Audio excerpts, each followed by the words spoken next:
Here I will go for the question on the Padlet that we have already talked about in the lesson.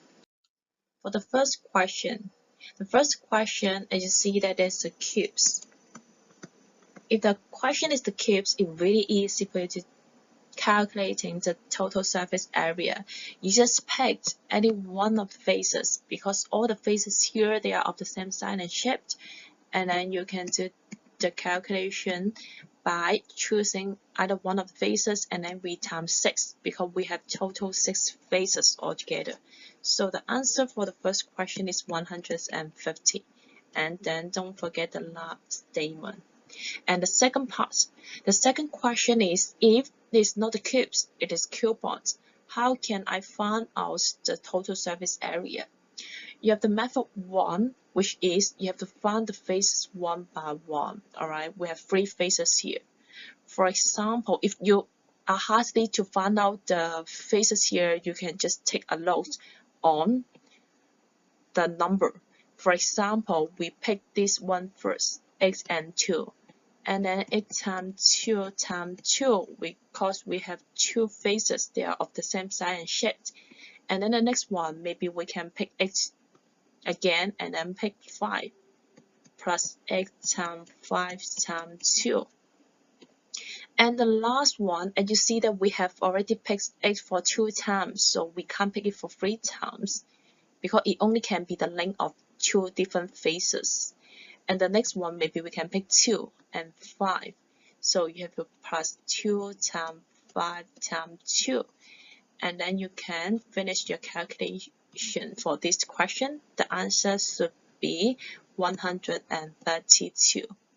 Or you may have the second method for calculating the area. Like maybe I pick the green one only, x plus 2 plus 2, because we have 2 faces. And then we plus, you see that the perimeter of the faces, which is x plus 2 times 2. And then times the height. The height should be the last one that we didn't use, the number. And then 5. You will also find out the answer is 132. And don't forget your last statement. And the next part for the question 3. For the question 3, we also have the different methods. The method 1, we pick the line one by one. It should be 6 times 10 times 2 for the first faces. And then we pick 6 again and then come to 8 plus 6 times 8 times 2. And then we have the 10 here and then 8 plus 10 times 8 times 2. After that, you can finish your calculation. The answer should be 376 for the question 3. Or you can have the different method, the method 2. Maybe we just pick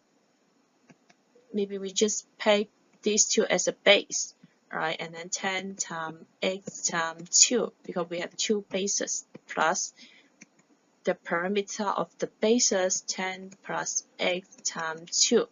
And time height, which is 6 for this question, and then you can still get the answer 376.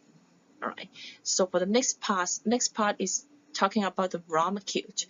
It is a cube, so which is more easy. You just use times 6 faces. So you have to think of each faces, and you see that it's telling you that each size of the square here is 2. Alright, with 2, and then we have 2 more. So and we see that the bigger square, it should be 6 times 6 and a bigger square. So the answer for this one should be 6 times 6 times 6. The last say is we have 6 faces on cubes. Alright, so you can find out the answer for this question. So what is the answer for this question? Alright, the answer for this question is 6 times 6 times 6, which is 216 for this question. Alright, to see whether you get all the things correct or not.